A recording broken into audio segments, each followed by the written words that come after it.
যত nucleated sell আছে সবার গায়ে থাকবে। তাহলে অল নিউক্লিয়েটেড সেল, তাহলে এপিসি কি নিউক্লিয়েটেড না নন নিউক্লিয়েটেড? অবশ্যই নিউক্লিয়েটেড, তার মানে কি অবশ্যই এপিসি সহ। এটা হচ্ছে আলাদা করে লিখে দিচ্ছি যেন মনে থাকে। আর MAC2 থাকবে শুধুমাত্র এপিসির গায়ে, তার মানে এপিসির গায়ে আসলে দুইটাই থাকে, 1 থাকে 2 থাকে। আচ্ছা, এখন আসেন কখন আমার এই যে MSc রিকগনিশন, হ্যাঁ, কখন আমার টি হেল্পার মানে CD4 আসবে, কখন আমার CD8 আসবে, কোন সেলটা কখন কাজ করতে আসবে। যদি এটার সূত্রটা কি, যদি MAC1 লাগানো থাকে, MAC1 যদি কোনো এপিসিতে MAC1 লাগানো থাকে তখন আসবে CD8 সেল, আর যদি MAC2 লাগানো থাকে তখন আসবে CD4 সেল। ঠিক আছে? আচ্ছা, এটা মনে রাখার একটা মানে চোরা বুদ্ধি হচ্ছে রুল অফ 8, 8 একে 8, 4 দুগুণে 8। তাহলে CD8 MAC1 লাগানো থাকলে তাহলে 8 একে 8, আর যদি MAC2 লাগানো থাকে তাহলে CD4, হ্যাঁ, তাহলে 4 দুগুণে 8, মানে এটা মনে রাখবো। ঠিক আছে? আচ্ছা, আরেকটা হচ্ছে যে সবথেকে বেশি কোথায় থাকে, লিম্ফোসাইটে সবথেকে বেশি থাকে টেস্ট এর জন্য। আর MCQ তে আসে MAC থাকে না কোথায়, স্পার্ম এবং সিসের টোবোপ্লাস্টে থাকে না। যদি স্পার্ম এবং সিসের টোবোপ্লাস্টে MAC রিকগনিশন থাকতো তাহলে আমাদের দুনিয়াতে কারোই আসতে হতো না, সব রিজেকশন হয়ে যেত, কারণ ওরা সব ফরেন হিসেবে কাউন্ট দিত। এই MAC থাকে না দেখে স্পার্ম এবং সিসের টোবোপ্লাস্টে কোনো রিজেকশন হয় না। এবার চলে আসেন আপনাদের ডিভিশনে পেজ নাম্বার 66 এ। এখানে দেখেন এই পেজে আমরা অলরেডি এই যে আমাদের সবগুলো কথা সেলুলার ইমিউনিটি সব আমরা এটা হচ্ছে বলে ফেলছি। এইটা আপনাদের পরীক্ষার জন্য ইনফিনিটি চার, এখন বাসায় বসে নিজেরা পড়লেই এই জিনিসগুলো বুঝতে পারবেন। আচ্ছা, আমরা যে যত টিসেল নিয়ে আলাপ করছি, এই নিয়ে আলাপ করছি, সব কথাই এখানে বলা আছে। আচ্ছা, এরপরে চলে আসেন আপনাদের ইমিউনোগ্লোবুলিন পেজ নাম্বার 66 পরীক্ষার জন্য। আপু একটু ওই যে প্রো ইনফ্ল্যামেটরি যে টেস্টটা করালেন ওটা একটু বের করে দেন একটু সাইডটা। কোনটা? প্রো ইনফ্ল্যামেটরি ফিগার 4.8 ওর পরে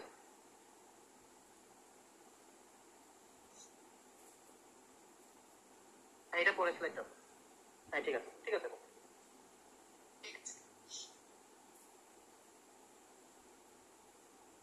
আচ্ছা, এখন আসেন ইমিউনোগ্লোবুলিন। এই যে একটু আপনারা নিজেরাই কিন্তু একজন কয়েকজন আনসার করছেন না, যে ইমিউনোগ্লোবুলিন সেন্ট্রাল রোল হিসেবে প্লে করে কোথায়, হিউমারাল ইমিউনিটিতে। তাহলে এই যে আমরা যে দেখে আসছিলাম এই যে হিউমারাল ইমিউনিটি, তাহলে হিউমারাল ইমিউনিটি হইতে হইলে এই যে এই পাথওয়ে দিয়ে সোজা চলে আসতেছে, এখান থেকে সোজা আসে, শেষে কাজ করতেছে, লাস্টে কে থাকতেছে, ইমিউনোগ্লোবুলিন গুলো থাকতেছে। তাহলে এই ইমিউনোগ্লোবুলিন গুলাই হচ্ছে আমাদের এই হিউমারাল ইমিউনিটির সেন্ট্রাল রোল প্লে করতেছে। দিস কুড বি SBA বইয়ের মধ্যে মার্ক করে পড়ে ফেলবেন। ইমিউনোগ্লোবুলিন মূলত কিভাবে কাজ করে, দুইভাবে কাজ করে। হ্যাঁ, এটা হচ্ছে ফ্যাগোসাইটোসিসে রোল প্লে করে, অ্যানাদার ওয়ান ইজ ADCC তে কাজ করে। ADCC আমরা পড়ে আসছি না, অ্যান্টিবডি ডিপেন্ডেন্ট সেলুলার টক্সিসিটি পড়ে আসছি। তাহলে ADCC ওই যে আমরা তো অলরেডি দেখে আসছি না, সেলের গায়ে ইমিউনোগ্লোবুলিন লাগানো থাকে, সেটা দিয়ে সে এই প্যাথোজেনটাকে ধরবে আর এদিকে টক্সিন রিলিজ করবে, সেটা আমরা অলরেডি করে ফেলছি। তাহলে এই যে অ্যান্টিবডি এখানে রোল প্লে করতেছে। আরেকটা কি ফ্যাগোসাইটোসিস, তাহলে এটাও আমরা নিউট্রোফিলের ফাংশনে পড়ে আসছি। হ্যাঁ, নিউট্রোফিলের গায়ে একটা এফসি পোর্শন অফ অ্যান্টিবডি লাগানো থাকে, যেটা দিয়ে সে অর্গানটাকে ধরে সেটা ইনহাউস করে। আচ্ছা, এবার আসেন ইমিউনোগ্লোবুলিন কয় রকমের, স্ট্রাকচারটা কি। স্ট্রাকচার আমরা জানি যে ওয়াই শেপে, এটাকে সামনের দিকে যে অংশটা এটাকে বলা হয় ভ্যারিয়েবল পোর্শন, এটাকে নাম কি ফ্যাব পোর্শন। আর নিচের দিকে যে অংশটা এটাকে বলা হয় হচ্ছে কনস্ট্যান্ট রিজন FC। তাহলে সি দিয়ে মনে রাখবো, সি ফর সেল, মানে FC রিসেপ্টরটা এই সাইডটা লাগানো থাকে সেলের গায়ে, আর এই ফ্যাব পোর্শন লাগানো থাকে হচ্ছে মূলত উপরের দিকে। এটা দিয়ে মূলত সে অ্যান্টিজেনকে ধরে, এটা দিয়ে মূলত অ্যান্টিজেনকে সে পিক করে। এই জন্য এই জায়গাটা হচ্ছে ভ্যারিয়েবল, অ্যান্টিজেনের উপর ভিত্তি করে মাঝে মাঝে এটা চেঞ্জ হয়, এই জন্য এটা নাম হচ্ছে ভ্যারিয়েবল। ঠিক আছে? এখন আমরা তো ছোটবেলাতে সবাই পড়ে আসছি ইমিউনোগ্লোবুলিন অনেক রকমের আছে, IG 5 রকমের না, GAMED। তো সবগুলারই আমরা জানি যে একটা করে মনোমারিক ফর্ম আছে, মানে সিঙ্গেল না মনোমারিক ফর্ম। শুধু দুইটার এক্সেপশন, একটা হচ্ছে IgA আর একটা হচ্ছে IgM। IgM এর কি আছে, মনোমারিক ফর্মের পাশাপাশি একটা আছে পেন্টামার, তাহলে যে 1 2 3 4 5 পাঁচটা জয়েন্ট, পাঁচটা ফর্মে থাকে, পেন্টামার, পাঁচটা আর্ম থাকে। এই যে পাঁচটা আর্ম তাহলে জয়েন করবে কি দিয়ে, এগুলোকে বলা হয় কি যে চেইন। আর IgA এর হচ্ছে দুটো ফর্ম থাকে, একটা বলা হয় ডাইমার, এই যে দুইটা আর্ম আছে, হ্যাঁ, দুটাকে জয়েন করে রাখে যে চেইন। জাস্ট এগুলো মোটামুটি জানতেই হবে। আচ্ছা, একটা জিনিস একটু মনে রাখবেন, সেটা হচ্ছে আমরা সাধারণত বলি সিক্রেটরি ইমিউনোগ্লোবুলিন কোনটা, IgA। সিক্রেশনে পাওয়া যায় কোনটা, IgA। আমরা একদম শুরুতে উপরে আসছি না, ওই যে ইনেট ইমিউনিটির ক্ষেত্রে সিক্রেশনে থাকে IgA। আচ্ছা, এখন এই যে আপনাদের ডিভিশনের বক্স নাম্বার 4.3 বের করেন, infinity to the power of infinity star. হ্যাঁ, এখান থেকে BCPS এ বহুবার প্রশ্ন আসছে। এটা প্রত্যেকটা স্টেপ, প্রত্যেকটা লাইন আপনার জন্য ইম্পর্টেন্ট, বাদ দেওয়ার কিছু নেই। তাহলে পুরোটাই পড়তে হবে। এখন করবেন কিভাবে, এই কনসেন্ট্রেশন মুখস্থ করার দরকার নাই, যেটা 6.0 থেকে 16.0 এগুলো না। সব থেকে বেশি কোথায় আছে, কোনটা থাকে ব্লাডে, এই যে এটা সংখ্যায় বেশি, এটা সব থেকে বেশি থাকে, সব থেকে বেশি ব্লাডে থাকে IgG, এভাবে পড়তে হবে। সব থেকে বেশি কমপ্লিমেন্ট অ্যাক্টিভ করে কে, এই যে IgM। ঠিক আছে? অপসোনাইজেশনে সব থেকে বেশি রোল প্লে করে কে, IgG। জি এর মধ্যে আবার জি এর আবার একটা ব্যাপার হচ্ছে, জি 4 রকমের হয়, IgG 1 2 3 4। এই চারটা ভ্যারাইটির মধ্যে 1 আর 3 হচ্ছে অপসোনাইজেশন করে। তাহলে FCPS এর MCQ এর জন্য কিন্তু টু দা পয়েন্টে পড়াশোনা করতে হবে। হ্যাঁ, মানে খেয়াল করতে হবে। এরপরে খেয়াল করে দেখেন আমরা কি বলছি, খুব ইম্পর্টেন্ট কথা। এখন দুইটা কথা এখান থেকে শোনা যাবে। হ্যাঁ, একদম এখনই মুখস্থ। IgG আমরা বলছি যে সিক্রেশনে থাকে কোন কোন ইমিউনো ইমিউনোগ্লোবুলিন এই যে দেখেন সিক্রেশনের সব থেকে বেশি এক্সটার্নাল সিক্রেশনে এই যে দেখেন 4টা প্লাস দেওয়া, মানে এসবি এর জন্য এটা ফাইন।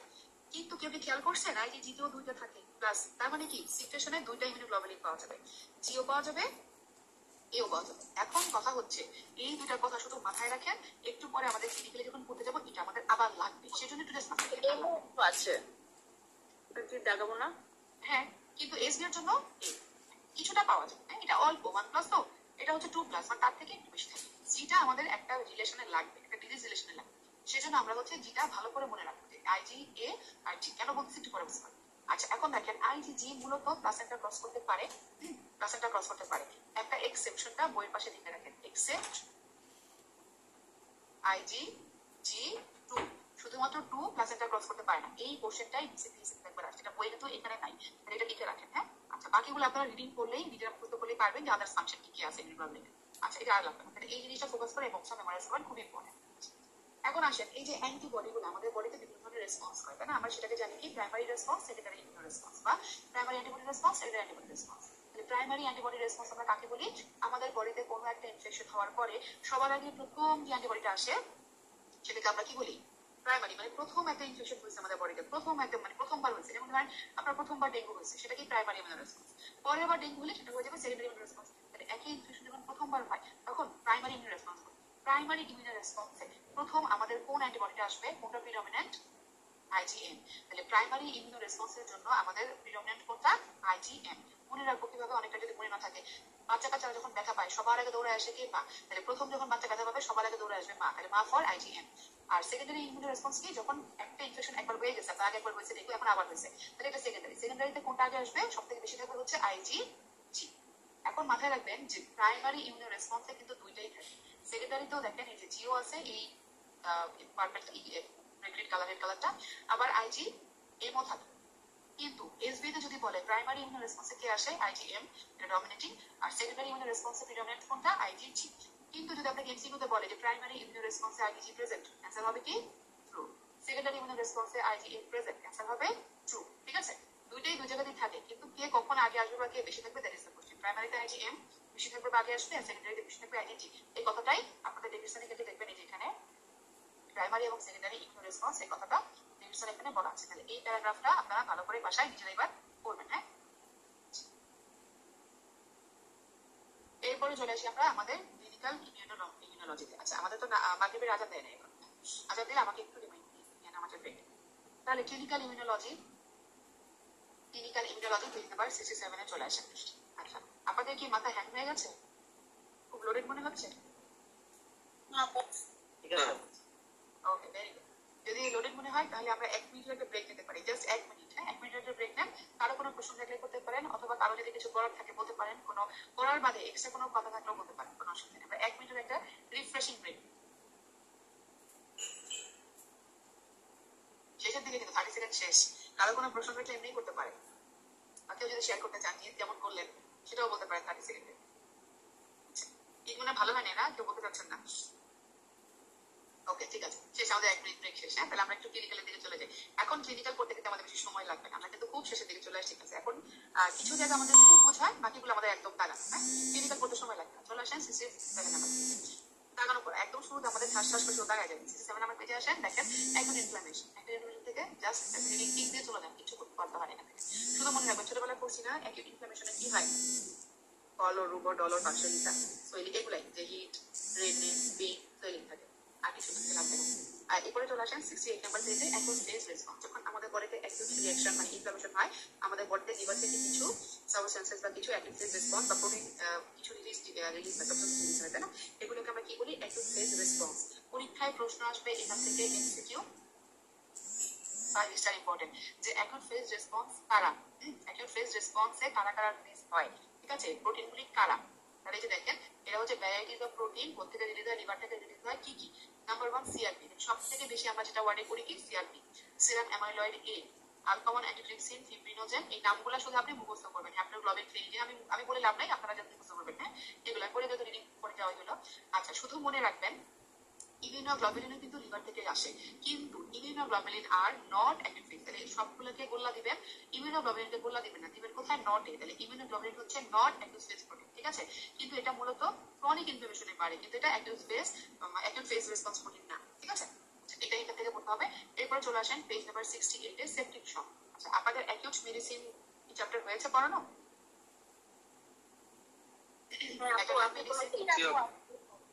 আপু বলে ফেলছে আমি পড়াইছি, তাহলে এবার আমি তো প্রশ্ন করবো। হ্যাঁ, সেপটিক শক থেকে। আচ্ছা বলেন তো দেখি, মনে আছে নাকি? সেপটিক শক বা একটা হাইপোভলিমিক শকের পেশেন্ট আসছে, ফার্স্ট স্টেপস অফ ম্যানেজমেন্ট কি?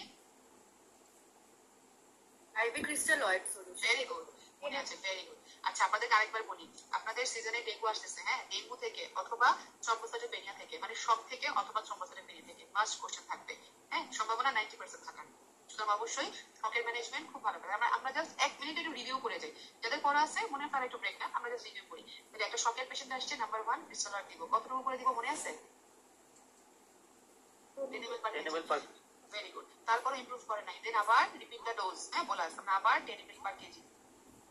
তারপরে ইমপ্রুভ করে নাই, again 10 ml per kg। Very good. Total দিলাম কত? 30 ml, টোটাল দিলাম 30। আচ্ছা, তারপরেও ইমপ্রুভ করে নাই। নেক্সট কি করতে হবে আমাদেরকে? ভেজল প্রেসারে চলে যেতে হবে। চয়েস অফ ভেজল প্রেসার কে ছিল? অর্ধেক লিখে গেছি, নর অ্যাড্রেনালিন বা নর এপিনেফ্রিন, একই কথা। হ্যাঁ, নর এপিনেফ্রিন, এটা হচ্ছে চয়েস অফ ভেজল প্রেসার। নর এপিনেফ্রিন দিছে, কাজ হয় নাই। নেক্সট কি অ্যাড করবো? নরের তো চলবে, তার সাথে ভেসোপ্রেসিন অ্যাড করবো।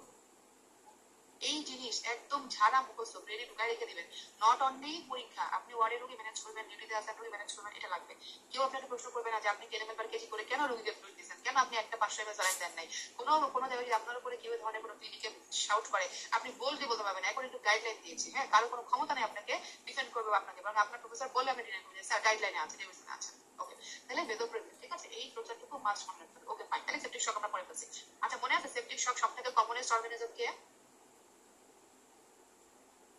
গ্রাম নেগেটিভে ল্যাবোপলিস্যাকারাইড। এগুলা গ্রসলি মনে রাখতে হবে। হ্যাঁ, জাস্ট গ্রসলি। ওকে ফাইন, এই যে দেখেন গ্রাম নেগেটিভ, এটা চ্যাপ্টার 9 এ পড়ে আসছি, শেষ, আমরা রিভিশন করে ফেলছি। এবার আসেন এই যে ছবিটা, এটা একটা রিডিং দিবেন, এই ছবিটা হচ্ছে রিডিং দিবেন একবার। হ্যাঁ, যে অ্যাকিউট ইনফ্লামেশনে আমাদের কি কি ফিচার হয়, এটা জাস্ট একটা রিডিং দিয়ে চলে যাবেন। আচ্ছা, এরপর আসেন পেজ নাম্বার 69 70 তে দেখেন সিআরপি, সি রিঅ্যাক্টিভ প্রোটিন। ওই যে আমরা যে বলছি যে অ্যাকিউট ফেজ প্রোটিনের মধ্যে আছে সিআরপি, এটা ইনফিনিটি স্টার। হ্যাঁ, আপু দেখবেন যে অনেকগুলোকে 5 স্টার বলছে, কিন্তু সব কিন্তু আমি ইনফিনিটি বলি, যেগুলোকে ইনফিনিটি ওগুলো পরীক্ষার জন্য ইম্পর্টেন্ট। সিআরপি কোথেকে তৈরি হয়? লিভার থেকে তৈরি, আমরা জানি। এটা কি একটা ডিরেক্ট বায়োমার্কার। তাহলে যদি আপনাকে প্রশ্ন করে এসবি তে ডিরেক্ট বায়োমার্কার কি অ্যাকিউট ইনফ্লামেশনের, এসবি তে এটা মার্ক করে রাখেন টেনসি এর জন্য। সিআরপি। আচ্ছা, সিআরপির হাফ লাইফ কত? 8 ছিল। আপু ওই যে এরপর যেটা বললাম একটা বিষয় কনফিউশন করার জন্য, যে আমরা শক ম্যানেজমেন্টের ক্ষেত্রে টেনেমেন্ট পার কেজিতে ফার্স্টে ক্রিস্টালয়েড দিচ্ছি এবং তারপরে ম্যানেজমেন্টে টেনেমেন্ট পার কেজিতে বোলার দিচ্ছি। এই ক্রিস্টালয়েডটা কিভাবে দিচ্ছি এটা একটু এক্সপ্লেন করবেন? এই যে 10 ml per কেজি করে দিচ্ছি ক্রিস্টালয়েড ফ্লুইড। যেমন ধরেন রিঙ্গার্স ল্যাকটেট দিচ্ছেন আপনি, ক্রিস্টালয়েডের মধ্যে কি আছে? রিঙ্গার্স আছে, আপনার নরমাল স্যালাইন আছে, তাই না? তো চয়েস অফ ফ্লুইড হচ্ছে রিঙ্গার্স, স্যালাইন থেকেও হার্টসোল আছে। তো চয়েস অফ ফ্লুইড কিন্তু রিঙ্গার্স। আলাদা করে যদি কখনো দেখেন তারপরে এরকম করে বলে দিচ্ছে রিঙ্গার্স নাকি নরমাল নাকি হার্টসোল, রিঙ্গার্স হচ্ছে হাইপোভলিমিক শকের চয়েস। যাই হোক, তো ধরেন এগুলোর মধ্যে আপনি কি দিবেন? 10 ml per কেজি। রোগীর ওজন কত? রোগীর ওজন 50 কেজি, তাহলে আপনি 50 × 10 কত হয়? 500 ml আপনি রানিং দিবেন। তারপরে ধরেন আপনার রোগীর ওজন 70 কেজি, তাহলে আপনি 700 ml দিবেন, মানে according to KG 10 ml per KG. Per কেজিতে 10 ml, তার মানে যত কেজি তত গুণ করে দিবেন, রানিং দিবেন। পরেরটাও রানিং দিবেন, তারপরটা আপনি দরকার 10 থেকে 15 মিনিট সময় নিয়ে দিবেন, মানে এটা রানিংই বলা হয়। হ্যাঁ, ইনিশিয়াল ফিডটা রানিং দিই আমরা, কারণ শকের রোগী তাকে রানিং না দিলে মেইনটেইন হবে না, রানিং। তারপরটা আপনি রানিং দিবেন। বুলাসটাও কি আমরা এই একই সলিউশন দিতে পারবো? হ্যাঁ, এটাই তো সেম, আপনি যেটাই দিচ্ছেন। আমরা ওয়ার্ডে ধর নরমাল স্যালাইন অ্যাভেলেবল, নরমাল স্যালাইনটা দিই, পাশে 10 ml per কেজি দেই, ইমপ্রুভ হচ্ছে না, আবার বলি নরমাল স্যালাইন দেন। এখানে ফ্লুইড চেঞ্জ করার দরকার নেই, এটাই আপনার fluid of choice, choice of fluid crystalloid, ঠিক আছে? আচ্ছা, তাহলে বুঝতে পারছেন ভাই, কনফিউশনটা ক্লিয়ার হয়েছে? জি আপু, আচ্ছা, ঠিক আছে। আর ওয়ার্ডে ম্যানেজের জন্য নরের ডোজ আছে, ওটা আমরা ওয়ার্ডে যেটা অ্যাপ্লাই করি, যে আপনার এটা আপনার পরীক্ষা তো লাগবে না, জাস্ট নিজেদের জানার জন্য, আমরা 2 ampoule নরে 5 ml নরমাল স্যালাইনের সাথে মিক্স করে 32 মাইক্রোড্রপসে দিয়ে দিই। আর নরের কখনো রানিং দেওয়া যাবে, ইভেন ড্রপেও দেওয়া যাবে না। হ্যাঁ, মাইক্রোবুট মানে যে মাইক্রোবুলেট দিয়ে মাইক্রো ড্রপে দিতে হবে। আচ্ছা, যাই হোক, ওটা ক্লিনিক্যালি কাজ করতে গেলে লাগবে, ওগুলো আলাদা প্রোটোকল পাওয়া যায়। তাহলে সিআরপির হাফ লাইফ কত বলছি? 18 ঘন্টা। এখন মনে আছে নিউট্রোফিলের হাফ লাইফ কত ছিল? 6 hours। 6 ঘন্টা। Very good. তাহলে এই জন্যই বলছি একই রকম হাফ লাইফ, তো মনে রাখতাম সময় পাইছি। এরপর চলে আসেন বক্স নাম্বার 4.4, পরীক্ষার জন্য infinity to the power of infinity star, BCPS এ চলে আসছে। এখান থেকে প্রশ্ন, আপনি বাংলাদেশের কোন একটা এন্ট্রি পরীক্ষা দিবেন, এই বক্স ছাড়া ডিভিশনে হবে না, খুব ইম্পর্টেন্ট। আচ্ছা, জিনিসটা কি, আমরা নর্মালি জানি সিআরপি হচ্ছে ডাইরেক্ট বায়োমার্কার, সিআরপি হচ্ছে সব থেকে ইম্পর্টেন্ট। তো এমন যে ডিজিজ গুলোতে ধরেন যখন সিআরপি বেশি থাকবে ধরে নেওয়া হয় অবশ্যই ইএসআর বেশি আছে, কিন্তু এমন কিছু কন্ডিশন আছে যখন সিআরপি নর্মাল কিন্তু ইএসআর বেশি। পরীক্ষা আলাদা করে প্রশ্ন আসে যে সিআরপি নর্মাল কিন্তু ইএসআর বেশি, সেই ডিজিজটার নাম কি? এই যে এটা আপনাকে একদম ঝাড়া মুখস্থ করতে হবে। হ্যাঁ, এটা একদম ঝাড়া মুখস্থ, তাহলে এটা আপনি বক্স থেকে মুখস্থ করবেন। এছাড়া আমি বলি যে ডিভিশন পড়ার সিস্টেম হচ্ছে সবসময় সবকিছু আপনার চোখ গুলা যেতে হয়, তাহলে 300-র উপরে যাবে সিআরপি লেভেল, 300-র উপরে যাবে এমসিকিউ দিতেই পারে। তাহলে এইগুলোকে একটু মানে 2 স্টার দিয়ে রিডিং করে নিয়ে যদি বাই চান্স চলে আসে তবে এই পোর্শনটা ইনফিনিট, এটা তাহলে আপনাদের মেমোরাইজ করতে হবে, এটা নিজেরা মুখস্থ করে নেবেন। এরপরে চলে আসেন 4.5 নাম্বার বক্স। আমরা এই যে একটু আগে পড়াশোনা করে আসছি, ফ্যাগোসাইট সম্পর্কে পড়ছি, কমপ্লিমেন্ট পড়ছি, অ্যান্টিবডি পড়ছি, টি সেলের ফাংশন পড়ছি। এখন দেখবো যে ফ্যাগোসাইট ডেফিসিয়েন্সি, এই জিনিসগুলো ডেফিসিয়েন্সি হলে কোন অর্গানিজম বেশি আমাদেরকে মাথাচড়া দিয়ে উঠবে, এটা আপনাদের জন্য হচ্ছে 5 স্টার ইম্পর্টেন্ট। তাহলে ফ্যাগোসাইট ডেফিসিয়েন্সিতে কারা কোন কোন ব্যাকটেরিয়া, এগুলো মেমোরাইজ করার জিনিস। এখন কারো কোনো প্রশ্ন আছে এই বক্স নিয়ে? এটা মুখস্থ করতে হবে, এটা আমি বলে কোনো লাভ নেই। কারো কোনো প্রশ্ন আছে এই বক্সে?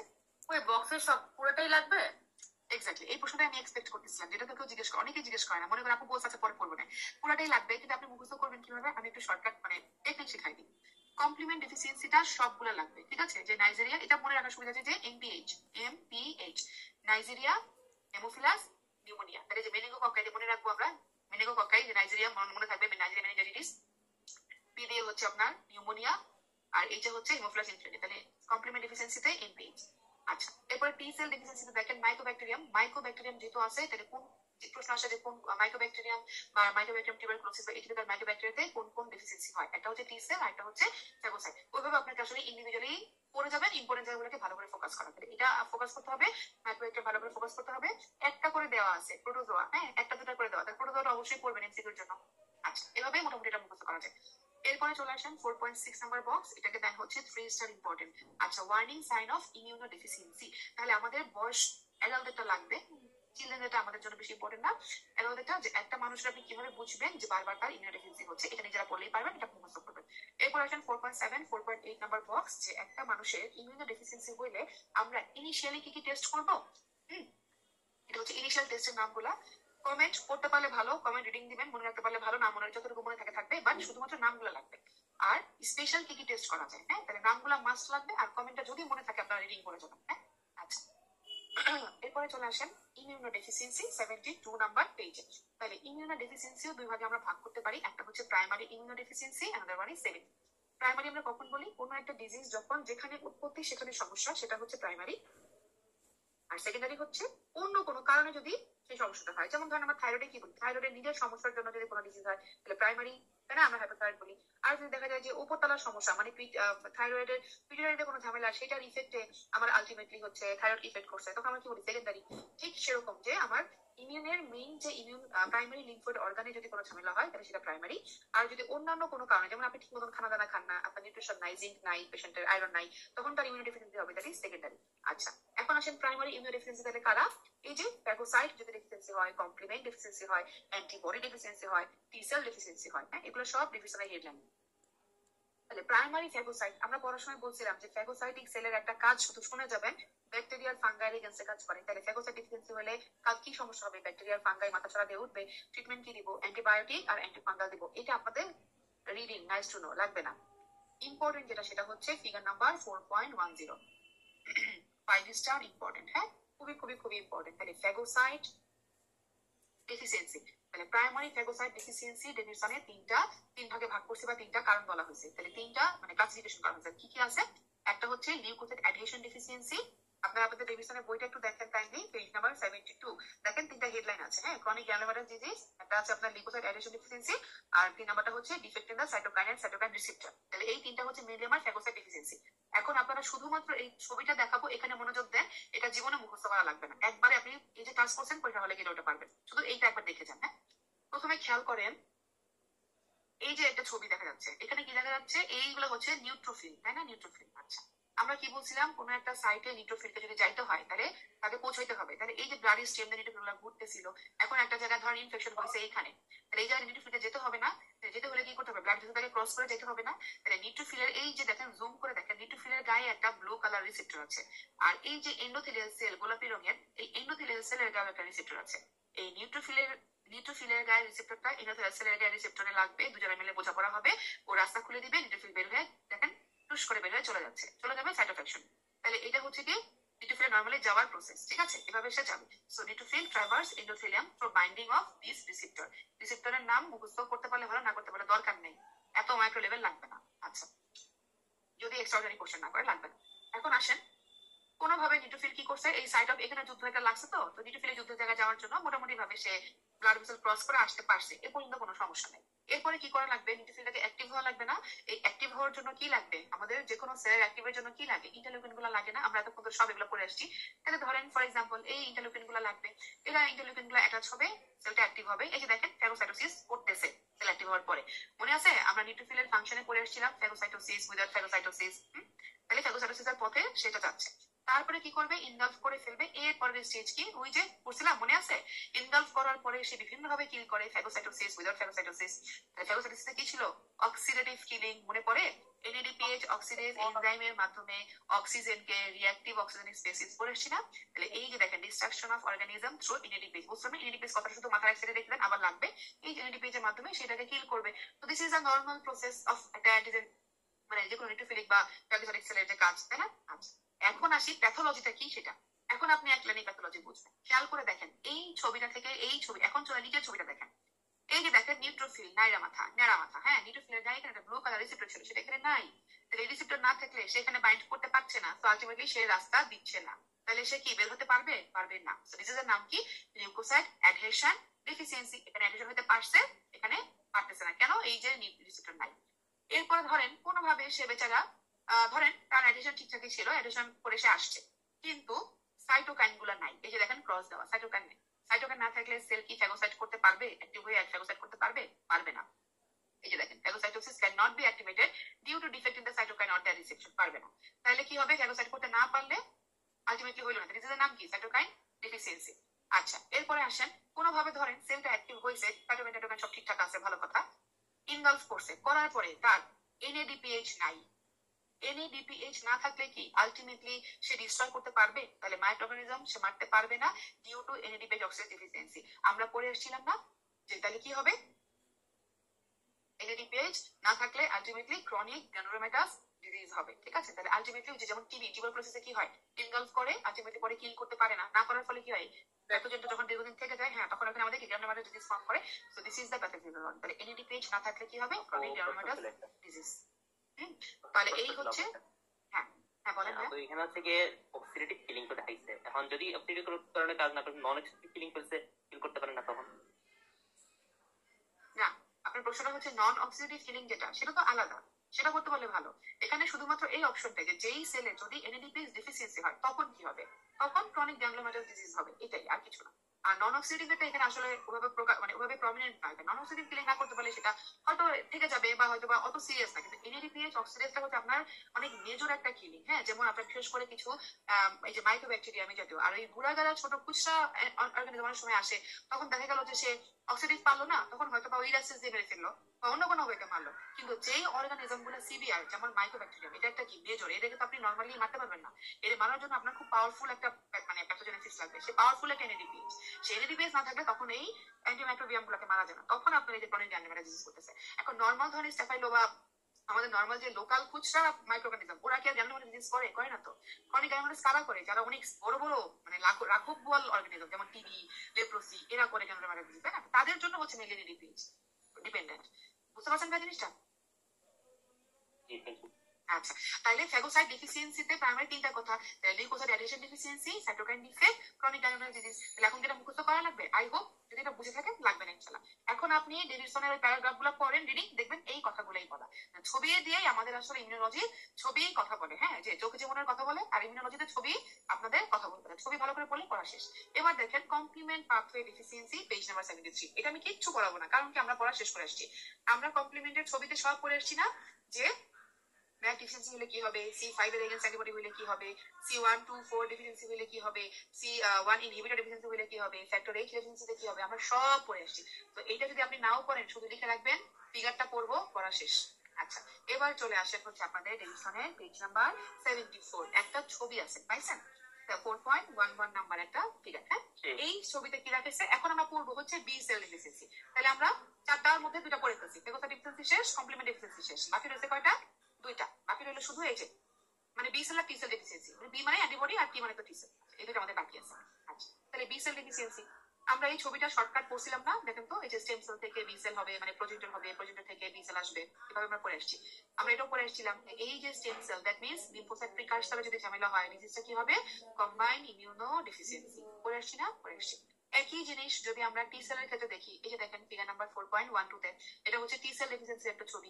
এখানেও দেখেন এই কথাটা কিন্তু কমন, যে স্টেম সেলে যে লিম্ফোসাইট প্রিকারসরে যদি সমস্যা হয়, নাম হবে এসসিআইডি। এটা আমরা অলরেডি পড়ে ফেলছি। তাহলে দেখেন একটা কিন্তু পড়া শেষ। এখন ধরেন তাহলে বি সেল ডেফিসিয়েন্সির ক্ষেত্রে আমরা এটা তো পড়ে আসছি, ওকে ফাইন। এখন ধরেন কোনো কারণে স্টেম সেলটা ঠিক আছে, স্টেম সেল ঠিক আছে, ওকে ফাইন, কিন্তু বি সেলটা তৈরি হইলো কিন্তু ম্যাচিউর হইতে পারলো না। আমরা পড়ে আসছি না, বি সেল তৈরি হবে তারপরে ম্যাচিউর হবে। এখন ম্যাচিউর হইতে পারলো না, তখন সেই ডিজিজের নাম কি হয়ে যাবে, অ্যাগামাগ্লোবিনিমিয়া। কেন? কারণ বি সেল ম্যাচিউর হওয়ার পরে বি সেল থেকে কি আসে, বি সেল আসবে, সেখান থেকে অ্যান্টিবডি আসবে। তাহলে বি সেল যদি ম্যাচিউরই না হয়, ডেফিনেটলি ভেরি গুড, তাহলে ইমিউনোগ্লোবুলিন আসবে না, তাই না আপু, যেটা বলছেন এক্স্যাক্টলি। তাহলে কোনো ইমিউনোগ্লোবুলিন আসবে না, সেই জন্য নাম হয়ে যাবে অ্যাগামাগ্লোবিনিমিয়া। ডিজিজটা একটা এক্সলিঙ্ক ডিজিজ, তাই নামের আগে এক্সলিঙ্ক। এখন ধরেন কোনো কারণে বাকি অ্যান্টিবডির সমস্যা নাই, শুধুমাত্র আইজিজি তৈরি করতে পারে না, নাম হয়ে যাবে কমন ভ্যারিয়েবল ডেফিসিয়েন্সি বা স্পেসিফিক অ্যান্টিবডি ডেফিসিয়েন্সি। কোনো কারণে শুধুমাত্র এই তৈরি করতে পারে না, বাকিগুলো পারে, তখন নাম হয়ে যাবে আইজিএ স্পেসিফিক বা সিলেক্টিভ আইজিএ ডেফিসিয়েন্সি। আপনার পরীক্ষার জন্য এটা ইনফিনিটি স্টার কি পড়তে হবে, কোথায় সমস্যা, ডিজিজের নাম কি, কোথায় সমস্যা, ডিজিজের নাম কি, এই ছবিটাই আপনার পড়া। এরপরে এখান থেকে আমরা শুধু দুইটা ডিজিজকে একটু মানে দেখবো, ছোট, খুব বেশি কম কিছু না। কোনটা বানাতে পারবে না, হুম, মানে কমন ভ্যারিয়েবল ইমিউন ডেফিসিয়েন্সিতে কোনটা বানাতে পারবে না, তিনটাই। Common immunodeficiency, common severe combined immune, failure of production of IgG antibody, ওখানে তো দুইটা আছে, একটা স্পেসিফিক অ্যান্টিবডি আর একটা কমন ভ্যারিয়েবল। কমন ভ্যারিয়েবলে কোন ইমিউনোগ্লোবুলিনটা বানাতে পারবে না? যদি আপনার আইজিজি তৈরি করতে না, আপনি পড়েন, এটা কি লেখা আছে পড়েন, failure of production of IgG antibody, এই দুইটাই ঠিক আছে, দুইটাই আইজিজি এর জন্য ঝামেলা করবে, এটাও আছে এর জন্য আর কি, মেইনলি মেইনলি। আচ্ছা, এটা শুধু আপনার নামগুলো লাগবে, আমি এই জন্য শুরুতেই বলছি, হ্যাঁ, যে সব কিন্তু আমাদের লাগবে না। ডিভিশনের সব লাইন যদি মেমোরাইজ করতে চাই, সব লাইন করতে চাই, তাহলে কি হবে, ওই যে নাড়ুর গল্পের মতো হবে, যে নারকেলের নাড়ু তৈরি করতে গেলেও নারকেল লাগে, আর খালি নাড়ু খেলে কি নারকেলের স্বাদ পাওয়া যাবে, যাবে না। নাড়ু হইতে হলে নাড়ু রেসিপি লাগবে না, শুধু নারকেল, তার ডেভিশন হচ্ছে একটা নারকেল, আর এসিপিএস হচ্ছে আমার লাগবে কি নাড়ু। তাহলে পুরা ডেভিশন করে তো আমার হবে না, নাড়ুর জন্য স্পেসিফিক পড়াশোনা করতে হবে। তাহলে আপনাদের পরীক্ষার জন্য যেটা লাগবে সেটা হচ্ছে আপনারা শুধুমাত্র এই হেডলাইন অনুযায়ী শুধু নামগুলো লাগবে, আর কিছু। আর ডিজিজের মধ্যে লাগবে হচ্ছে আমাদের এই দুইটা। আচ্ছা ঠিক আছে, আমরা এই ডিজিজ দুটা বলেই মাগরিবের নামাজের ব্রেক দিচ্ছি। হ্যাঁ, আচ্ছা, এখন এক্স লিঙ্কড অ্যাগামাগ্লোবিনিমিয়া, এক্স লিঙ্কড অ্যাগামাগ্লোবিনিমিয়ার মধ্যে খেয়াল করেন, আমরা জাস্ট ছোট করে একটা জিনিস জানবো। আমরা আগে নর্মালটা জানি, দেন ফিজিওলজিটা, প্যাথোলজি আপনি এমনি পারবেন। নর্মালটাকে একটু বোঝার চেষ্টা করেন। আমাদের বডিতে একটা জিন আছে, নাম হচ্ছে বিটিকে জিন। আচ্ছা, আমাদের একটা জিন আছে, নাম হচ্ছে বিটিকে জিন। এই বিটিকে জিনটা হচ্ছে আমাদের বডির একটা এনজাইমকে রেগুলেট করে, সেটার নাম কি, ব্রুটনস কাইনেজ এনজাইম। ব্রুটনস কাইনেজ এনজাইম, এই ব্রুটনস কাইনেজ আবার কি করবে, ব্রুটনস কাইনেজ এনজাইমটা হচ্ছে মূলত বি সেলের ডেভেলপমেন্টে রোল প্লে করে। এখন যদি কোনো কারণে আপনার বিটিকে জেনে কোনো মিউটেশন হয়, তাহলে ব্রুটনস কাইনেজ আসবে না। ব্রুটনস কাইনেজ না আসলে বি সেল ম্যাচিউর বা ডেভেলপ হবে না। তাহলে বি সেল ডেভেলপ না হইলে আলটিমেটলি কি হবে, ওই যে কোনো ইমিউনোগ্লোবুলিন আসবে না। সো এক্সলিঙ্কড অ্যাগামাগ্লোবিনিমিয়া, যেহেতু এটা এক্সলিঙ্কড, তার মানে কি, যে আমাদের একটা জেনেটিক্যাল ডিফর্মিটি। সো বিটিকে যে পরীক্ষায় আসে এটা ইন্ডিভিজুয়াল, তাহলে এটা মনে রাখবো কি হবে, rule of B, rule of B, B for BTK gene, B for Bruton's kinase, B for B cell development হবে না। তাহলে এই কথাটাই আমরা এখান থেকে দেখলাম, ঠিক আছে। তাহলে এটুকু বলেই এটা হবে। আর সিলেক্টিভ আইজিএ ডেফিসিয়েন্সি সম্বন্ধে আমরা বলছিলাম তখনই, যে আইজিএ মূলত থাকে কোথায়, সিক্রেশনে। এখন আমরা কি বলছিলাম, সিক্রেশনে সব থেকে বেশি থাকে আইজিএ, তার সাথে আরেকটা থাকে, সে হচ্ছে জি, তাই না। তাহলে এখন দুই ভাই মেইনলি সংসার চালাইতো, বেশি হেল্প করতো এ। এখন এ একদমই নাই, তাহলে তখন সাপোর্ট দিবে কে, G. That's why selective IgA ডেফিসিয়েন্সিতে কম্পেনসেটরি আইজিজি লেভেলটা বেড়ে যায়। জাস্ট এই কথাটা মনে রাখার জন্যই আমরা বলছিলাম যে সিক্রেশনে আইজিএ এর সাথে জি থাকে, এটা সাথে সাথে ব্রেনে মনে রাখতে হবে। হ্যাঁ, আচ্ছা, এই জন্যই বলেছি। বাকিগুলা রিডিং করে নেন, এই দুটাই হচ্ছে বেশি পড়েন, বাকিগুলা ওয়ান ইস এগুলা রিডিং একবার দেখে নিলেই হবে। আচ্ছা, আর এই বক্সটা হচ্ছে ফিগার নাম্বার 4.9। এই যে আমরা বললাম যে কথাগুলো আমরা একটু আগে বলছি, এই যে দেখেন, common variable immuno deficiency, specific antibody deficiency, দুটার মধ্যে পার্থক্য কি দেখেন, আইজিজি এখানে বেশি থাকবে, কম এখানে। আর স্পেসিফিক অ্যান্টিবডি যেটা, সেখানে মেইনলি দেখেন আপনার সবগুলাই নর্মাল থাকে, কিন্তু সমস্যাটা কোথায় হয়?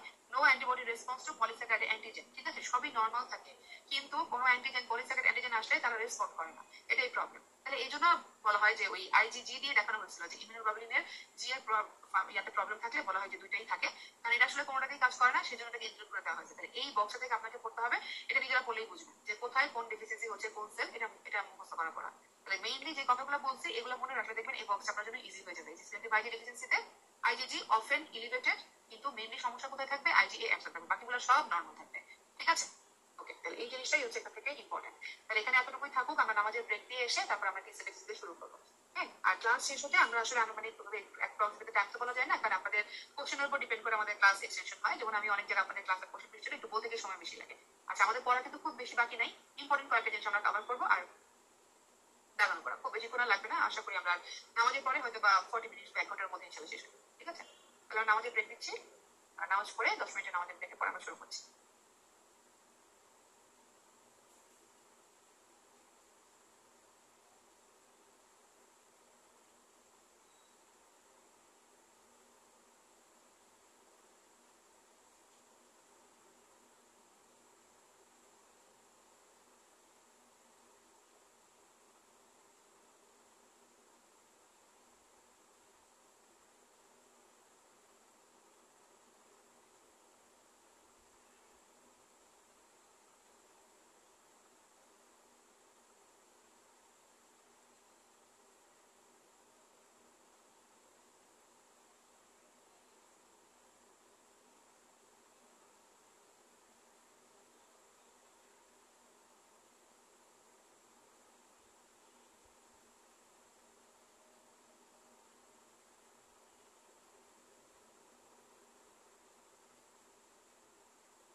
আচ্ছা, এখন আমরা চলে আসি হচ্ছে টি সেল ডেফিসিয়েন্সিতে। তাহলে এখন একটু মন দিয়ে খেয়াল করেন, টি সেল ডেফিসিয়েন্সির ক্ষেত্রে আমরা কিন্তু বলছিলাম যে বেসিক যেটা সমস্যা আছে নিউক্লিয়ার প্রিকারসর সেল, সেখানে যদি কোনো সমস্যা হয় তাহলে সেই ডিজিজের নাম কি হয়ে যাবে?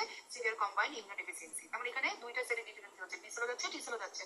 এখন আমরা এটা বলছিলাম মনে আছে যে টি সেল তৈরি হবে বোনমারোতে, ম্যাচুরেশন হবে কোথায়? থাইমাসে।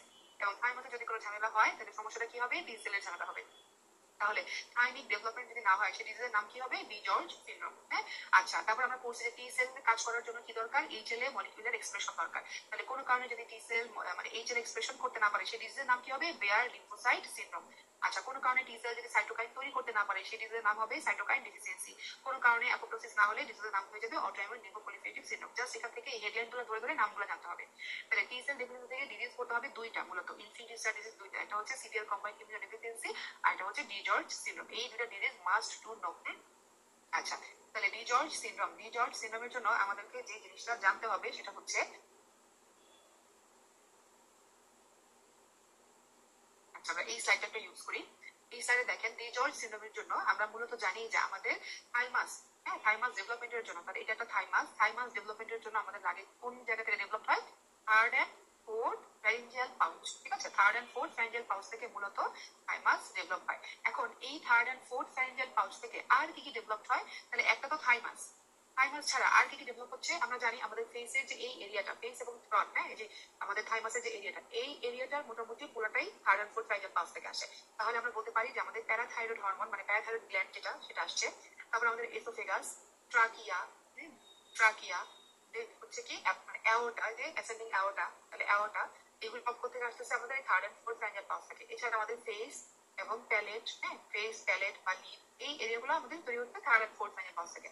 এখন এই থার্ড এন্ড ফোর্থ ফ্যারিঞ্জিয়াল পাউচে যদি কোনো সমস্যা হয়, হ্যাঁ ডেভেলপমেন্টাল অ্যানোমালি হয়, তাহলে কি হবে, থাইমাস ঠিকমতো ডেভেলপ হবে না। থাইমাস যদি ঠিকমতো ডেভেলপ না হয়, ডেভেলপমেন্টাল অ্যানোমালি হয়, থাইমাসের ডেভেলপমেন্টাল অ্যানোমালি হলে সেই ডিজিজের নাম আমরা কি বলি, রি-জর্জ সিনড্রোম, তাই না, রি-জর্জ সিনড্রোম। আচ্ছা তাহলে এখন আমাকে বলেন থার্ড এন্ড ফোর্থ ফ্যারিঞ্জিয়াল পাউচে যদি কোনো ঝামেলা হয় তাহলে কি শুধু থাইমাস ইনভলভ হবে, সাথে এরাও যাবে না, এই জায়গাগুলো প্রবলেম তৈরি হবে, তাই না, এই জায়গাগুলো আন্ডার ডেভেলপ থাকবে। তাহলে আমরা বলতে পারি যে একটা পেশেন্ট আপনার কাছে খেয়াল করে দেখেন, এই যে দেখেন এখানে একটা প্রশ্ন আছে যে আপনার কাছে কি নিয়ে আসছে, 7-year-old একটা বাচ্চা ছেলে আপনার কাছে নিয়ে আসছে ক্লেফট লিপ ক্লেফট প্যালেট নিয়ে, ইকো করে দেখছেন ভেন্টিকুলার সেপ্টাল ডিফেক্ট আছে, সিবিসিতে টোটাল কাউন্ট কম, টি সেল কাউন্ট কম। তাহলে এই যে টি সেল কাউন্ট কম কেন কম, due to thymus under develop, হ্যাঁ থাইমাস ডেভেলপ হয় নাই, টি সেল আসে নাই। একই সাথে যে কোনো অর্গান এখান থেকে যে কোনো একটা অর্গানের ডিফিসিয়েন্সি থাকতে পারে, হ্যাঁ ডিফেক্ট থাকতে পারে, যেমন এখানে ক্লেফট লিপ ক্লেফট প্যালেট। তাহলে এখন যদি পেশেন্ট আপনার কাছে ইকোতে বিএসডি আসে তার মানে তার অ্যাওর্টা ইনভলভ হয়েছে, তারপর ধরেন পেশেন্টের এসোফেগাস কে ইনভলভ হয়, তাহলে কি নিয়ে আসবে রোগী, ট্রাকিও এসোফেগাস ফিস্টুলা নিয়ে আসবে। পেশেন্টের পিঠে প্যারাথাইরয়েড হরমোন গ্ল্যান্ড কি কোনো ডেভেলপ হয়নি, আপনার কাছে কি কিসে নিয়ে আসবে, প্যারাথাইরয়েড গ্ল্যান্ড ম্যাচিউর না হলে কি হবে না, প্যারাথাইরয়েড হরমোন আসবে না, হরমোন না আসলে ক্যালসিয়াম লেভেল কম থাকবে, তাহলে আপনার কাছে হাইপোক্যালসিমিয়া ফিচার নিয়ে আসবে। ক্লিনিক্যালি এসে বলবে কি রোগী, একটা বাচ্চা বারবার ইনফেক্টেড হচ্ছে, সাথে কার্বোরালি স্পাজম নিয়ে আসছে বা কিডনি লাইক ফিচার নিয়ে আসছে, ডায়াগনোসিস কি, ডিজর্জ সিনড্রোম। তাহলে এই কোশ্চেনটা থেকে আমরা মোটামুটি বুঝতে পারছি যে তাহলে ডিজর্জ সিনড্রোম কি হবে আমাদের কাছে ডায়াগনোসিসের জন্য সিনারি পরীক্ষা, ঠিক আছে। তাহলে এই হচ্ছে আমাদের এপিসোড থেকে ডিজর্জ সিনড্রোম, তাহলে এটা আপনারা এখন বই পড়লে মোটামুটি বুঝতে পারবেন, ঠিক আছে। ডিজর্জ সিনড্রোম পরীক্ষার জন্য ইনফিনিটি স্টার। আচ্ছা ওকে, এই যে কথাগুলো আমরা যা বলছি সবই কিন্তু এখানে আছে। এবার আসেন পয়েন্টটাতে যাই, সিভিয়ার কম্বাইন্ড ইমিউনোডেফিসিয়েন্সি। আচ্ছা এখন আপনারা আমাকে এই কোশ্চেনের উত্তরটা দেন, তাই আমরা বুঝবো যে আপনি সিভিয়ার কম্বাইন্ড কতটুকু বুঝছেন। Regarding explain severe combined immunodeficiency following which stem is true. আচ্ছা এক নম্বরটা নিয়ে আমরা বলবো না, কারণ রিসেপ্টরের বিষয়টা আমরা আপনাকে এখনো পড়াইনি, তাহলে এটা বাদ দেন, বাকিটা বলেন। টি সেল নেগেটিভ, ট্রু না ফলস? ট্রু। টি নেগেটিভ মানে টি থাকবে না, তাহলে আমরা জানি সিভিয়ার কম্বাইন্ডে কি বিক্রি দুইটাই, তাহলে এটা true. Fine. NK cell negative, জানি না, আচ্ছা ট্রু, যদিও টি সেলের মধ্যে বলছেন, ঠিক আছে ট্রু। বি সেল পজিটিভ কি হবে, ফলস। ফলস। কেন B cell positive false, hematopoietic cell থেকে আসার কথা, থাকবে না, দুটোই তো থাকার কথা না, ওকে ফাইন, এটা আপনারা বলছেন ফলস। আচ্ছা B cell negative, true. True. Okay এটা হচ্ছে আপনাদের অ্যান্সার। এবার আমরা একটু ঘুরে আসি, হ্যাঁ সিভিয়ার কম্বাইন্ড ইমিউনোডেফিসিয়েন্সি থেকে আমরা একটু ঘুরে আসি। সিভিয়ার কম্বাইন্ড ইমিউনোডেফিসিয়েন্সি এটা আমরা ইন জেনারেলি জানি এখানে দুটোই হয়, বি এবং টি দুইটাই ডেফিসিয়েন্সি থাকে, এটা আমরা জানি।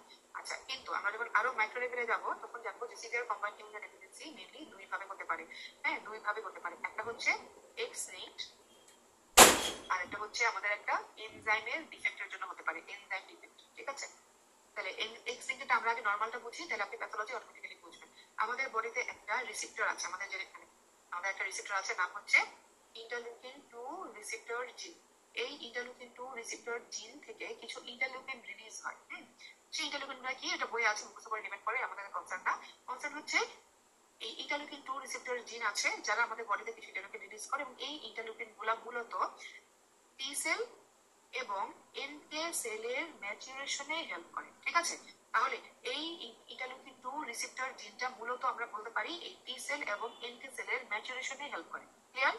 তাহলে কোনো কারণে যদি এই ইন্টারলিউকিন 2 রিসেপ্টর জিনে কোনো মিউটেশন হয় তাহলে কি T cell NK cell mature হতে পারবে না, তাহলে বলতে পারি T cell negative, NK cell negative.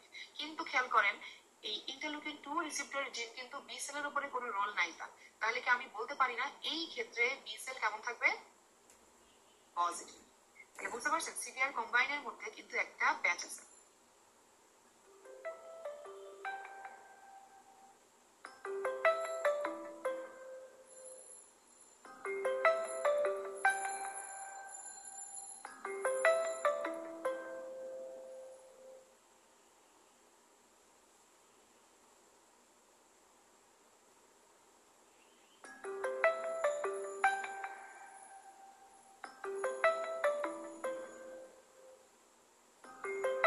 Positive, true হবে না ফলস হবে?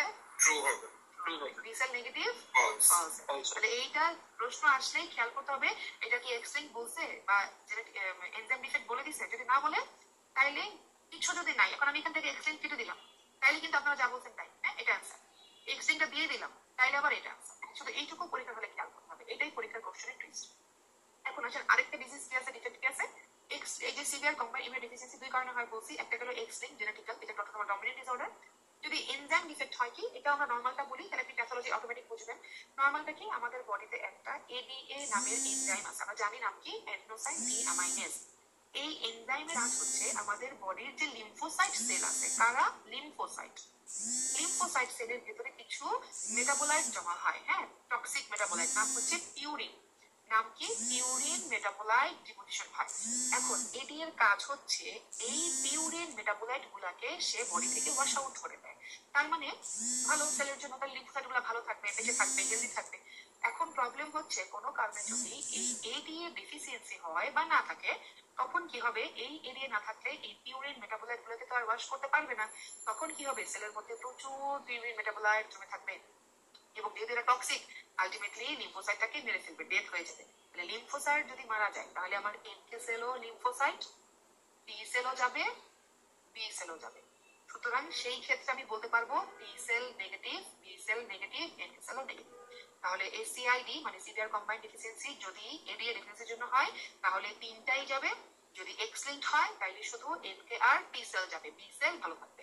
এইটাই হচ্ছে টুইস্টটা, খেয়াল থাকবে। এটা বুঝতে পারছেন সবাই? জি আপু।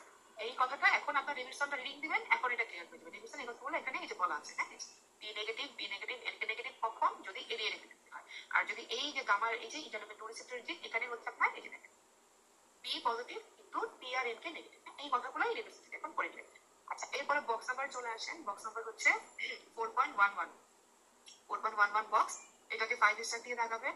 এটা হচ্ছে সেকেন্ডারি ইমিউনোডেফিসিয়েন্সির কারণগুলো কি, ওই যে বলছি বাইরের কোনো কারণ হতে পারে, যেমন আপনি বয়স বেশি হয়ে গেছে, প্রিম্যাচুর বাচ্চা, প্রেগন্যান্সি, আমরা জানি ইমিউনোসাপ্রেস কন্ডিশন, হ্যাঁ ইনফেকশন হলে কিছু কিছু নিজেরা মুখস্থ করবেন। বিশেষ করে এই যে কোন কোন মিনারেল আপনাকে বেশি বেশি ইমিউনোডেফিসিয়েন্সির জন্য রেসপন্সিবল, এটা আলাদা করে মনে রাখেন, আয়রন আর হচ্ছে জিঙ্ক। ওকে আচ্ছা এরপরে চলে আসেন পেজ নাম্বার 76 এ, familial Mediterranean fever. Familial Mediterranean ফিভারের জন্য আমরা বলছিলাম কোন ইন্টারলিউকিন রেসপন্সিবল, ইন্টারলিউকিন 1। তাহলে এখানে ইন্টারলিউকিন 1 এর জন্য কোন ট্রিটমেন্ট দিব, অ্যানাকিনরা, মনে আছে পড়ে আসছিলাম, ঠিক আছে। আচ্ছা অ্যানাকিনরা অথবা ক্যানাকিমোনুম্যাব, দুইটাই নাম আছে, তাহলে এটা দুইটাই মনে রেখে দিই। এটা রিডিং করলেই একবার হবে। এটা হচ্ছে 2 স্টার, এটা জাস্ট একটা রিডিং করে চলে যাবো, হ্যাঁ। আচ্ছা ফ্যামিলিয়াল মেডিটেরিয়ান ফিভারের যে ক্লাসিফিকেশন, তিনটা নাম জানবেন, শুধু নামগুলো একবার রিডিং করে চলে যান। আচ্ছা এরপরে হচ্ছে আমাদের অ্যামাইলয়েডোসিস। অ্যামাইলয়েডোসিস পরীক্ষার জন্য একটা ইনফিনিটি স্টার টপিক, হ্যাঁ ইনফিনিটি স্টার। তাহলে আমরা ক্লিনিক্যালি ডিজিজ যতগুলো পড়ছি এর মধ্যে এই অ্যামাইলয়েডোসিস একটা one of the infinity star. তাহলে একটু মন দিয়ে শুধু শুনে যান, দেখবেন এগুলো আপনার করতে গিয়ে খুব বেশি কঠিন লাগবে না। আমাদের ইমিউনোলজি টপিকের পড়াগুলো কন্টেন্ট বেশি, কিন্তু আমার মনে হয় খুব একটা কঠিন না, তাই না, করলে এটা ইজি লাগবে। তাহলে কন্টেন্টটা বেশি। আর ইমিউনোলজি পড়ার একটা টেকনিক আছে, টেকনিকটা আমি লাস্টে বলে দেবো। তাহলে অ্যামাইলয়েডোসিস জিনিসটা কি, আমাদের বডিতে কিছু অ্যাবনর্মাল প্রোটিন ডিপোজিশন হয়, সেই অ্যাবনর্মাল প্রোটিনের নাম হচ্ছে অ্যামাইলয়েড। এই অ্যামাইলয়েড অ্যাবনর্মাল প্রোটিনগুলো যখন আমাদের বডিতে এক্সট্রাসেলুলার ডিপোজিশন হবে, সেটার নাম হচ্ছে অ্যামাইলয়েডোসিস। কোথায় কোথায় ডিপোজিশন হয়, মেইনলি কিডনিতে হয়, তখন বলি নেফ্রোটিক সিনড্রোম, হার্টে হয় তখন বলি কার্ডিওমায়োপ্যাথি, নার্ভে হয় তখন বলি পেরিফেরাল নিউরোপ্যাথি, ঠিক আছে।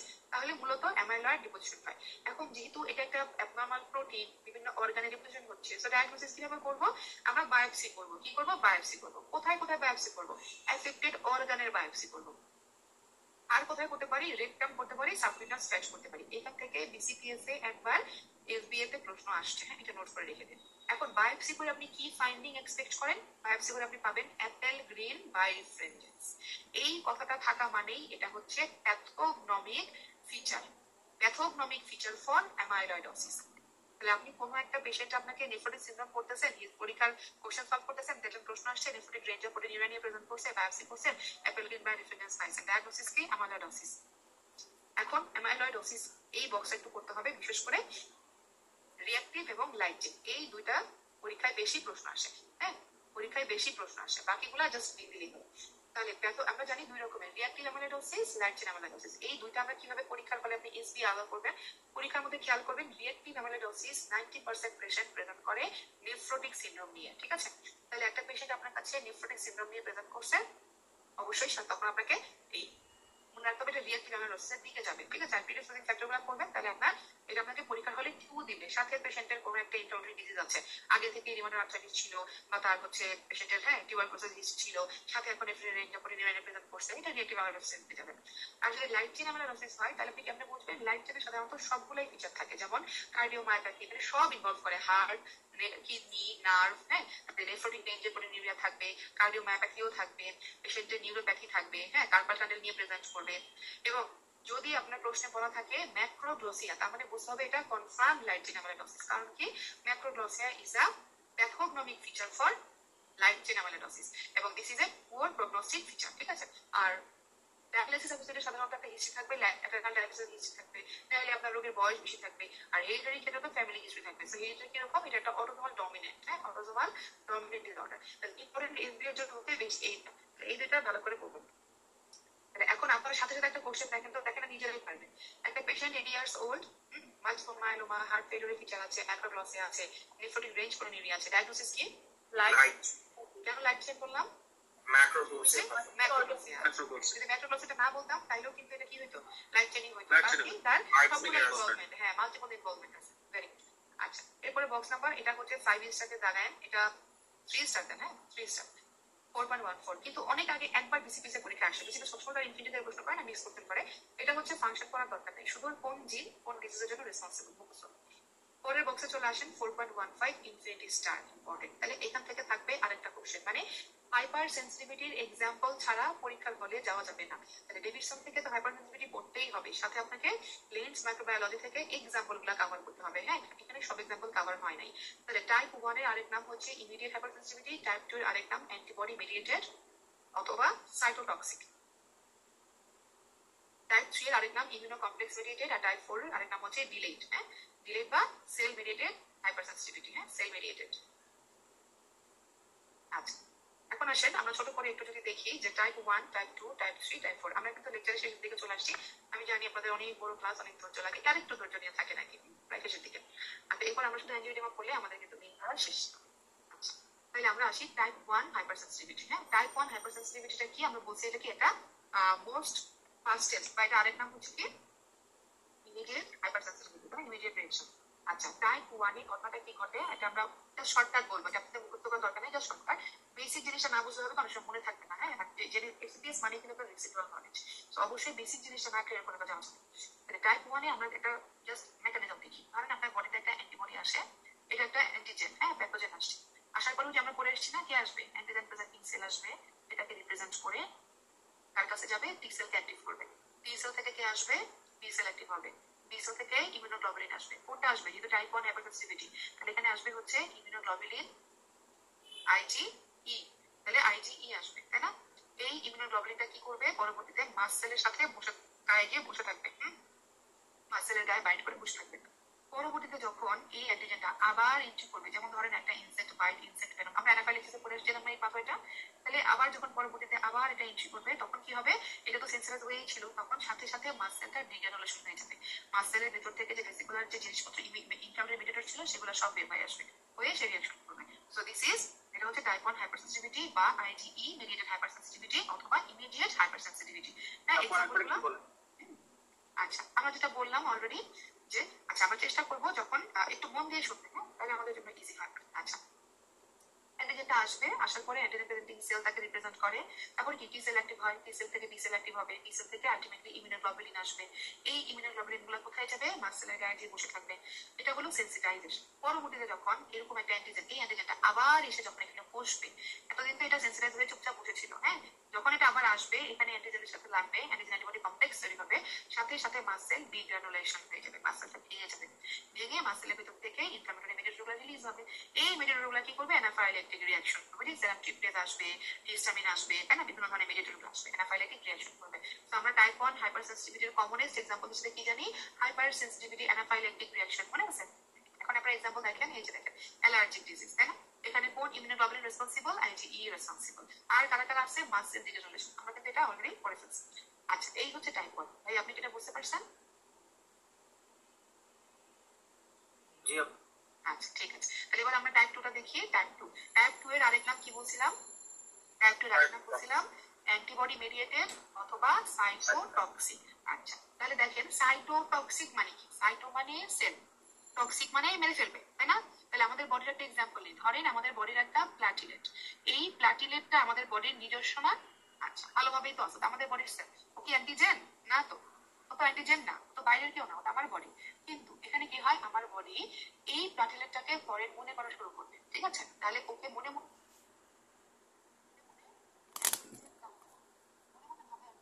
তাহলে ওর এগেনস্টে একটা অ্যান্টিবডি আসবে না?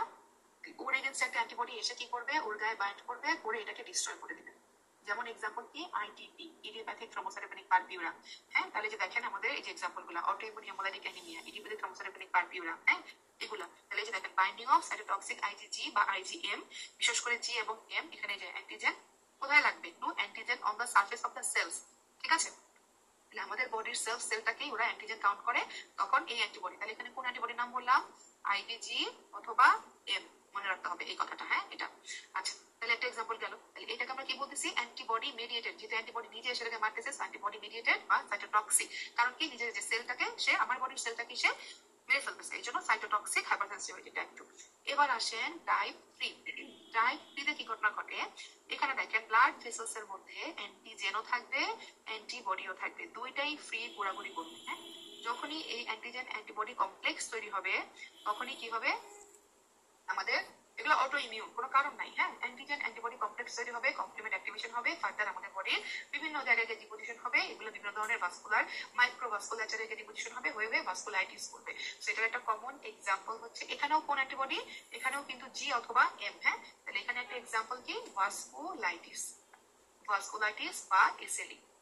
তাহলে আমরা একটু ডেভিডসন এক্সাম্পল দেখি। টাইপ 3 ইমিউনো কমপ্লেক্স মেডিয়েটেড, এখানেও আইজিজি আইজিএম, আমার এক্সাম্পল হচ্ছে এই যে এসএলই, ক্রায়োগ্লোবিনিমিয়া, এগুলো কি সব ভাস্কুলাইটিস। হ্যাঁ, আচ্ছা, এরপরে আসেন টাইপ 4। টাইপ 4, টাইপ 4 এ কি ঘটনা ঘটে? টাইপ 4 এ হচ্ছে একটা, এটা কিন্তু টাইপ 1 এর মতনই কাছাকাছি, কিন্তু টাইপ 1 এ যেই ঘটনাটা ঘটছে খুব ইমিডিয়েটলি এখানে ঘটবে, খুব ডিলেইডে। যেমন একটা অ্যান্টিজেন আসছে, আসার পরে সেই অ্যান্টিজেন প্রেজেন্টিং সেল তাকে প্রেজেন্ট করে, করার পরে টি সেলকে অ্যাক্টিভ করে, টি সেল অ্যাক্টিভ হয়ে ফার্দার সে সাইটোটক্সিক টি সেল বা এইট সেল, মানে মেইনলি টি সেল অ্যাক্টিভ হয়ে ফার্দার কিলিং গুলা করে। তাহলে এইখানে মূলত হচ্ছে T cell predominant role play করে, এই জন্যই এইটার আরেক নাম হচ্ছে কি, ডিলেড। কেন তাহলে ডিলেড? কারণ টি সেল অ্যাক্টিভ হইতে সময় লাগে, এই জন্য টি অ্যাক্টিভ হবে, ধীরে ভাবে কাজ করবে, তারপরে এটারে মারবে, এটার নাম হচ্ছে ডিলেড।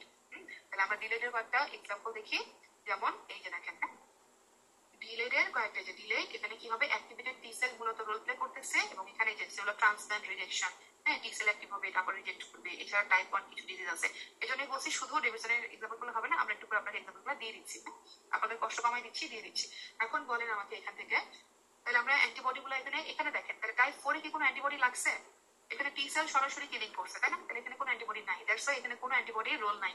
তাহলে টাইপ 1 এ কোন অ্যান্টিবডি? আইজিই। টাইপ 2 তে জিআরএম, টাইপ 3 তেও জিআরএম, এই 4 এ কোনো অ্যান্টিবডি নাই, ঠিক আছে? তাহলে এই হচ্ছে গ্রস মেকানিজম। এখন আমাকে আপনারা বলেন, এখন আমি প্রশ্ন করব, টাইপ 1 এ অ্যান্টিজেনটা ফ্রি নাকি ফিক্স?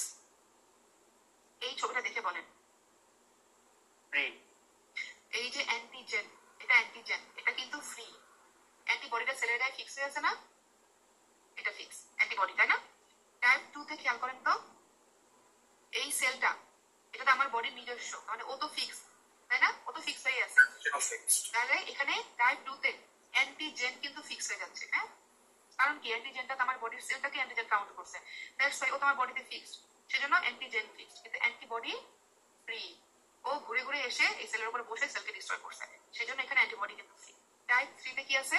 দুইটাই ফ্রি, অ্যান্টিজেনও ফ্রি, অ্যান্টিবডিও ফ্রি। তাহলে এই জিনিসটা কিন্তু আপনাদের বেসিক থেকে, যদি আপনাদের একটু ইন্টেলেকচুয়াল প্রশ্ন করে, বিসিপিএস দিয়ে দিতে পারে, এটা একটু জাস্ট মনে রাখেন। হ্যাঁ, তাহলে এটা আমরা অলরেডি বলে ফেলছি, এটা দরকার নাই। এখন আসেন এই যে এই কথাটাই আমরা এই যে বললাম। হ্যাঁ, টাইপ 1 এ অ্যান্টিজেন ফ্রি কিন্তু অ্যান্টিবডি ফিক্স, আর টাইপ 2 তে হচ্ছে অ্যান্টিজেনটা ফিক্স, অ্যান্টিবডিটা ফ্রি। টাইপ 3 তে দুইটাই ফ্রি।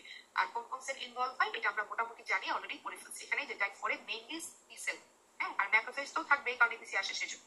আচ্ছা, সেলগুলো জাস্ট নিজের মতন করে একবার লিখে দিয়ে নিন, এটা আপনাদের রেসিডেন্সের জন্য বেশি রাখি, খুব একটা, তারপর জাস্ট চাইলে দেখে নিন। আচ্ছা, এখন আসেন আপনাদের এই এক্সাম্পল গুলো। হ্যাঁ, তাহলে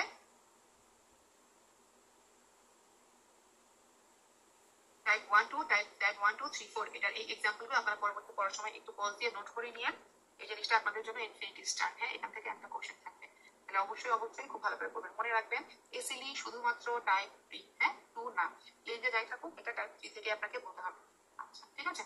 আচ্ছা, একই সাথে আপনারা যখন ইনফেকশন ডিজিজ পড়বেন তখন দেখবেন লেপ্রা রিঅ্যাকশনটাও বলা আছে যে লেপ্রাতেও টাইপ 2 এবং টাইপ 3 এবং 4 রিঅ্যাকশন হয়। অনেক সময় বলতে হলে মনে থাকে না, এই জন্য মনে রাখার জন্য পড়বেন। এটা হচ্ছে রুল অফ 5, হ্যাঁ রুল অফ 5, 5 বানাইতে হবে। 2 এর সাথে কত যোগ করলে 5 হবে? 3। এই জন্য এটা হচ্ছে টাইপ 3, 2 এর সাথে 3 যোগ করলে তাহলে 3 লেপ্রা 2 রিঅ্যাকশন হবে টাইপ 3, আর টাইপ 4 হবে লেপ্রা 1 রিঅ্যাকশন। এর সাথে 4 যোগ করলে 5 হবে, রুল অফ 5। বাকিগুলো আপনাকে মুখস্থ করতে হবে এক্সাম্পলগুলো। এরপরে চলে আসেন আপনাদের নেক্সট একটা ছোট টপিক, ক্রায়োগ্লোবিনিমিয়া। ক্রায়োগ্লোবিনিমিয়া আপনাদের হচ্ছে পেজ নাম্বার 8। এটা জাস্ট হচ্ছে 3 স্টার, এটা 3 স্টার, খুব কঠিন হলে ক্রায়োগ্লোবিনিমিয়া প্রশ্ন করে। ক্রায়োগ্লোবিন জিনিসটা কি? এই যে একটু আমরা বলছি না, বি সেল থেকে প্লাজমা সেল আসে, প্লাজমা সেল থেকে অ্যান্টিবডি আসে। এই অ্যান্টিবডির এগেইনস্টে যদি কোনো অ্যান্টিবডি হয় তাহলে অ্যান্টিবডি এগেইনস্ট আমাদের ইমিউনোগ্লোবুলিন, সেটাই হচ্ছে ক্রায়োগ্লোবিনিন। তাহলে ক্রায়োগ্লোবিনিন মূলত টাইপ 3 ইমিউনোজেনিটি করে এবং টিপিক্যাল 3টা ক্লিনিক্যাল ফিচার পাওয়া যায়। কি কি ক্লিনিক্যাল ফিচার পাওয়া যায় এটা মনে রাখার সূত্র হচ্ছে প্যান। তাহলে প্যান ক্রায়োগ্লোবুলিন প্যান, 5 থেকে ক্রায়োপ্যান, তাহলে পারপিরিক র্যাশ আর সাথে নিউরোপ্যান। ক্রায়োগ্লোবুলিন সাধারণত কোল্ড টেম্পারেচারে প্রেসিপিটেট করে, সেজন্য মানে ইমিউনো কমপ্লেক্স ফর্ম করে, সেজন্য কি করতে হবে এটাকে 37 ডিগ্রি টেম্পারেচারে সেরাম মানে ট্রান্সপোর্টেশন করতে হবে। এই জিনিসটা এসবি তে আসে, কত ডিগ্রি টেম্পারেচারে আপনি ক্রায়োগ্লোবিনের সেরামটাকে ট্রান্সপোর্ট করবেন? 37 ডিগ্রি। আর এই বক্সটা হচ্ছে আমাদের ডেভিসনের কত নাম্বার?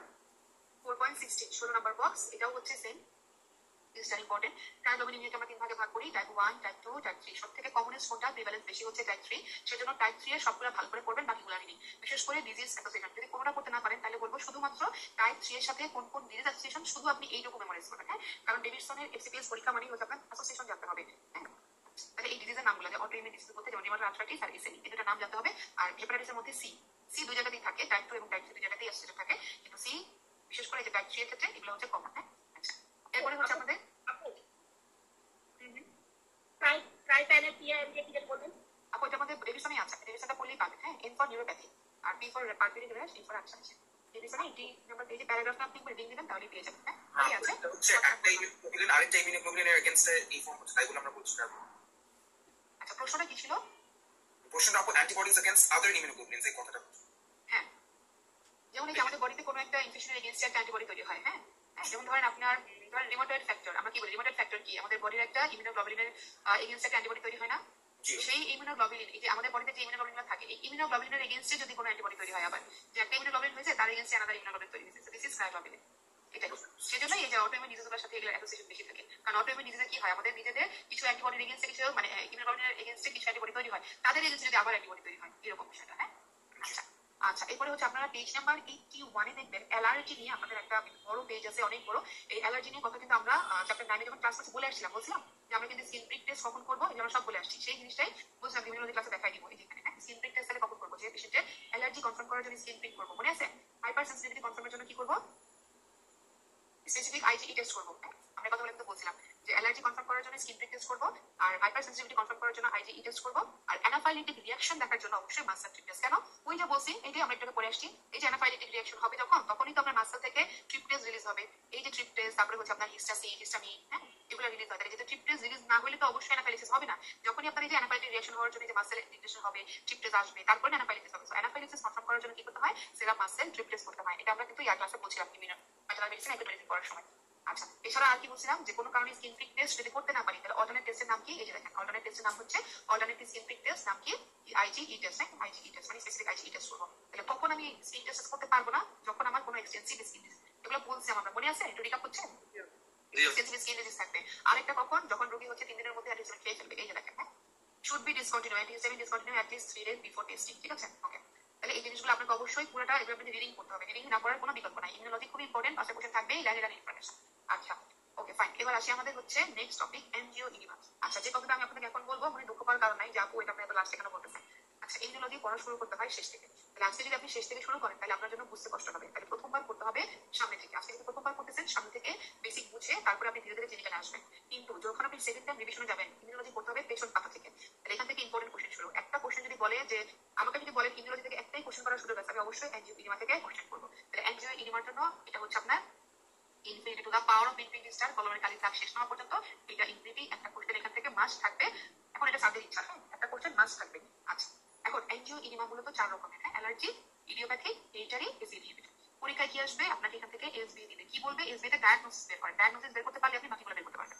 এখন ডায়াগনোসিস বোঝার জন্য এটা আপনাকে প্রত্যেকে কতটুকু করবেন বলে দিই। একদম এই যে এখান থেকে শুরু করে একদম লাস্ট টাইম পর্যন্ত কোনো একটা দাড়ি কম বাদ দিতে পারবে না। সব কিছু তার ইনফরমেশন ইম্পর্টেন্ট।